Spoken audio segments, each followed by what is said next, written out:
आज है 23 अक्टूबर 2023, दिन सोमवार। Welcome back to clean news MP. चलिए देखते हैं मध्य प्रदेश की 25 फटाफट बड़ी खबरों को। इससे पहले आप न्यूज को कहां से देख रहे हैं, हमें कमेंट में बताना बिल्कुल ना भूलें। साथ ही हमारे फेसबुक पेज को भी फॉलो करें। फेसबुक पेज का लिंक डिस्क्रिप्शन में दिया गया है। एमवाईएच ब्लड बैंक की नई पहल 50,000 यूनिट ब्लड का रिकॉर्ड बनाने की कर रही तैयारी। मध्य प्रदेश के इंदौर शहर के एमवाईएच में अब तक करीब 38,000 रक्तदाताओं ने ब्लड बैंक में अपना रक्तदान किया है। इस साल सबसे ज्यादा लोगों ने रक्तदान किया। खास बात यह है कि इस साल करीब 50,000 यूनिट ब्लड जमा करने का रिकॉर्ड एमवाई अस्पताल का ब्लड बैंक बनाने की तैयारी में है। 31 अक्टूबर तक 50,000 यूनिट ब्लड जमा कर लिया जाएगा। ये ब्लड जरूरतमंदों को दिया जाता है। इंडिया गठबंधन के लोग सनातन को गाली देते हैं, बोले सीएम शिवराज। एमपी के नवगठित जिले मऊगंज में एक सभा को संबोधित करते हुए सीएम शिवराज ने इंडिया गठबंधन पर तीखा हमला बोला। उन्होंने कहा कि इंडिया गठबंधन के लोग सनातन धर्म को गालियां देते हैं। उनके नेता कहते हैं कि सनातन मलेरिया और डेंगू जैसा है, इसे खत्म करना होगा। अरे तुम क्या करोगे कांग्रेसियों, कई आए और चले गए, कोई सनातन की तरफ उंगली नहीं उठा पाया। दीपावली से पहले चलेगी इंदौर जयपुर स्पेशल ट्रेन। उत्तर मध्य रेलवे द्वारा इंदौर जयपुर इंदौर के बीच दिवाली से पहले 2 फेरों के लिए स्पेशल ट्रेन चलाई जाएगी। इंदौर से ट्रेन का संचालन 26 अक्टूबर और 2 नवंबर को होगा, जबकि जयपुर से ये ट्रेन 25 अक्टूबर और 1 नवंबर को चलेगी। इंदौर जयपुर सुपरफास्ट स्पेशल इंदौर से तय तारीखों में रात 10:20 पर चलेगी और अगले दिन सुबह 7:45 पर जयपुर पहुंचेगी। टिकट वितरण को लेकर सीएम शिवराज का बड़ा बयान। कांग्रेस के वचन पत्र पर हमला बोलते हुए सीएम ने कहा कि हम वादे नहीं कर रहे, जो काम कर रहे हैं उसे बता रहे हैं। कांग्रेस रोज झूठे वादे करती है। कांग्रेस ने मोहब्बत की नहीं, झूठ की दुकान खोल कर रखी है। मैं उनसे पूछना चाहता हूं, ये दूसरा महाझूठ पत्र तो ले आए, लेकिन पहले वचन पत्र का क्या हुआ? जनता अब कांग्रेस पर भरोसा नहीं करेगी। वहीं कांग्रेस के टिकट वितरण पर तंज कसते हुए कहा कि मध्य प्रदेश में पार्टी 2 हिस्सों में बटी है। हायर एजुकेशन सर्वे के लिए नए कॉलेजेस को पंजीयन करवाना जरूरी। All India survey on higher education को लेकर विद्यार्थियों और शिक्षकों पाठ्यक्रम के बारे में शैक्षणिक संस्थानों से जानकारी मांगी गई। इसके लिए उच्च शिक्षा विभाग ने कॉलेजेस को निर्देश जारी किए। पहली मर्तबा 2023-24 सत्र में शुरू हुए नए कॉलेजेस को पंजीयन करवाना है। ये काम 7 नवंबर तक पूरा करना है। नए कॉलेजेस को सिर्फ पंजीयन करवाना है, बाकी कोई जानकारी पोर्टल पर अपलोड नहीं करना, क्योंकि इन संस्थानों के पहले बैच में विद्यार्थियों के प्रवेश हुए हैं। एमपी के इंजीनियरिंग कॉलेजेस में अब भी खाली रह गई 1 लाख सीट। अंतिम चरण में 5,391 प्रवेश। तकनीकी शिक्षा संचालनालय द्वारा इंजीनियरिंग कॉलेजेस में खाली सीट्स को भरने के लिए एक अतिरिक्त चरण की काउंसलिंग प्रक्रिया और चलाई गई। डीटीई ने 20 अक्टूबर तक विशेष चरण चलाकर प्रवेश बढ़ाने का प्रयास किया था। इस चरण में कुल सीटों में से मात्र 5,391 प्रवेश हुए। इस तरह 20 कोर्सेज की 2.47 लाख सीट्स में करीब 1.45 लाख सीट्स पर प्रवेश हुए, जबकि करीब 1.02 सीटें खाली हैं। मतदान के एक दिन पहले से इंदौर के हर बूथ पर मौजूद रहेगी डॉक्टर्स की टीम। विधानसभा चुनाव को लेकर जहां प्रत्याशियों ने अपनी तैयारी शुरू कर दी, वहीं सभी विभाग भी अपने अपने स्तर पर तैयारी कर रहे हैं। स्वास्थ्य विभाग भी कहां-कहां डॉक्टर सहित अन्य स्टाफ को लगाना है, इस काम में जुट गया, ताकि किसी भी तरह की कोई परेशानी मतदाता को ना आए।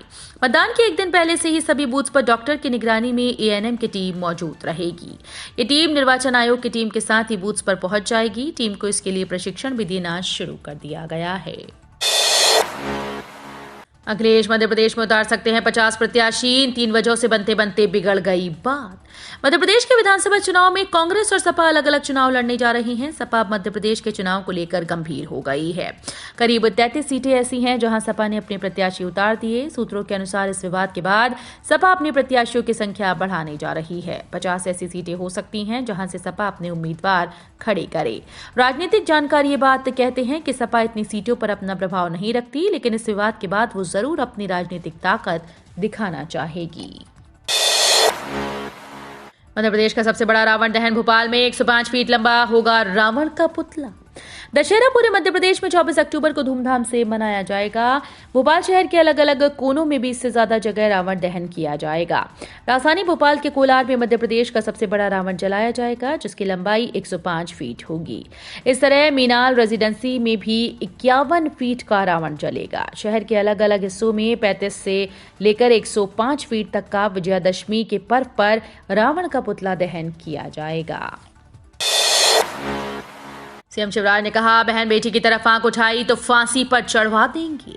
मऊगंज में चुनावी सभा को संबोधित करते हुए सीएम शिवराज ने कहा कि अगर बहन बेटी की तरफ किसी ने गलत नजर उठाई और दुराचार किया तो सीधा फांसी के फंदे पर चढ़ा दिया जाएगा।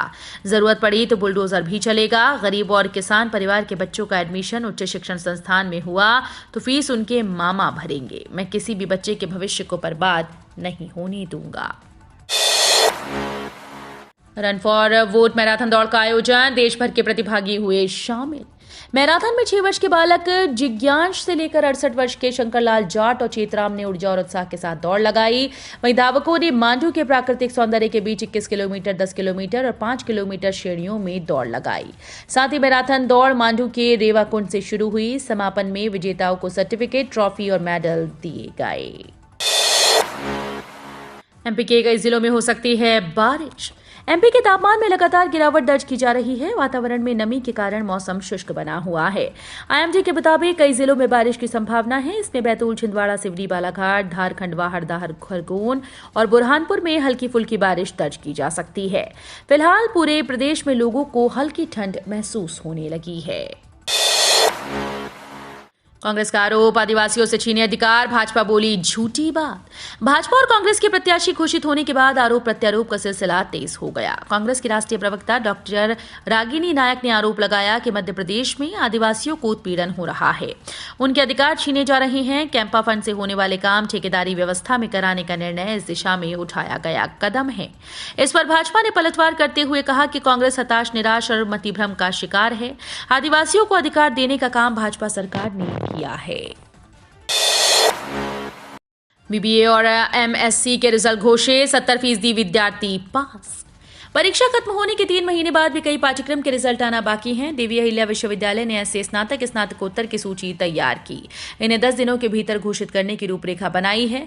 रविवार को bachelor of hotel management MSc के विभिन्न सेमेस्टर के रिजल्ट निकाले हैं। इनमें 70% छात्र छात्राएं उत्तीर्ण हुए, बाकी विद्यार्थी एक एक विषय में फेल हुए। 3% विद्यार्थियों के रिजल्ट रोके गए। एमपी चुनाव के लिए बीएसपी की 10वीं लिस्ट जारी। एमपी विधानसभा चुनाव के लिए बहुजन समाज पार्टी ने अपनी 10वीं सूची जारी कर दी है। इस लिस्ट में 23 उम्मीदवारों के नाम का ऐलान किया गया है। इस लिस्ट में रीवा से मधुमा सोनी को और नीमच से कृष्ण चंद्र नरेला को उम्मीदवार बनाया गया है। भाजपा ने 5वीं लिस्ट में रखा जातिगत समीकरणों का ध्यान। मालवा निमाड़ में बने 29 उम्मीदवार भाजपा ने घोषित कर दिए। इस सूची को तैयार करने में रणनीतिकारों ने अच्छा खासा समय लिया और जातिगत समीकरणों का भी ध्यान रखा। कांग्रेस ने मालवा निमाड़ के बचे उम्मीदवार भाजपा की सूची से 2 दिन पहले घोषित किए थे। उनके हिसाब से भाजपा ने पहली तय सूची में बदलाव भी किया।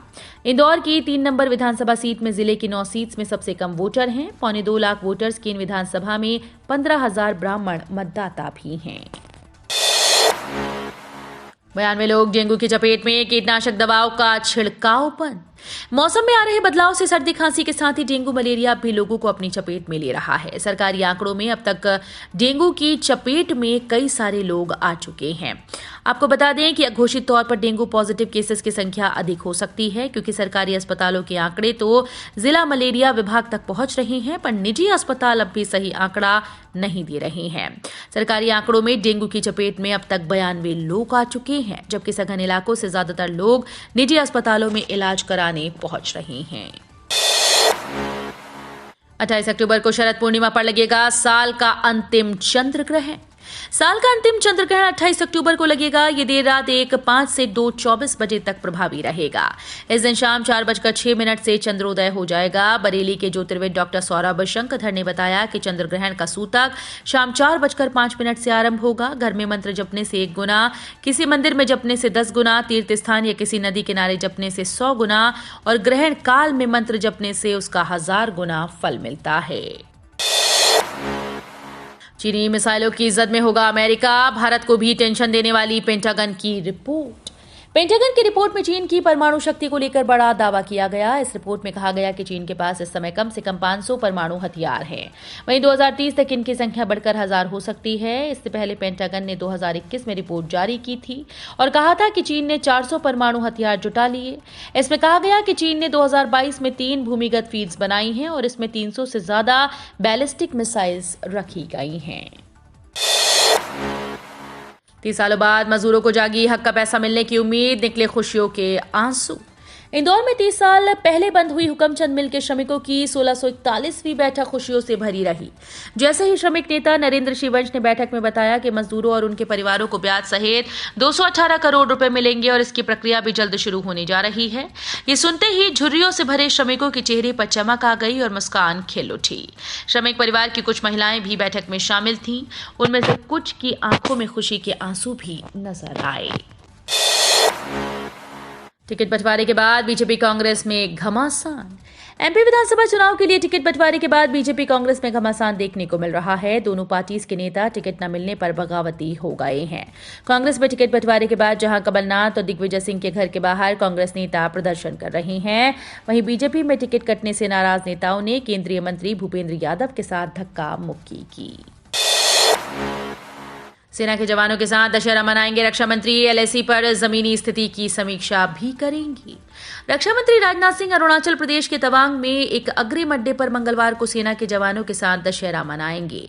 सुरक्षा प्रतिष्ठान के सूत्रों ने ये जानकारी दी। उन्होंने बताया कि रक्षा मंत्री तवांग में शस्त्र पूजा भी करेंगे।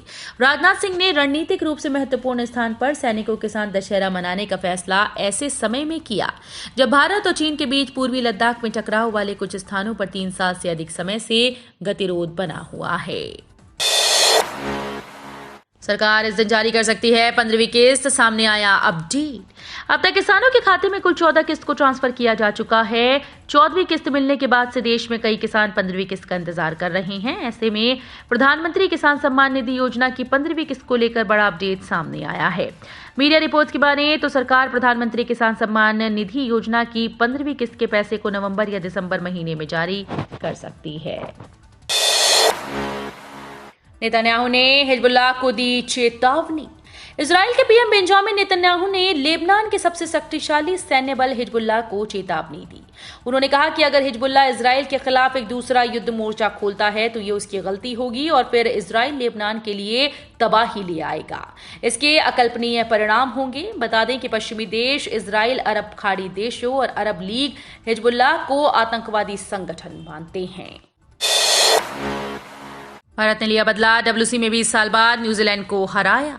भारत ने न्यूजीलैंड को हराकर 20 साल का बदला पूरा कर लिया। एनएच के 274 रनों के लक्ष्य का पीछा करने उतरी भारतीय टीम ने 4 विकेट से मैच अपने नाम कर लिया।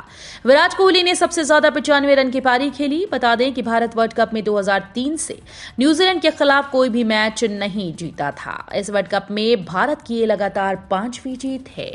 तो ये थी आज की 25 फटाफट बड़ी खबरें। अगर आपको न्यूज पसंद आई हो तो वीडियो को लाइक और शेयर जरूर करें। धन्यवाद।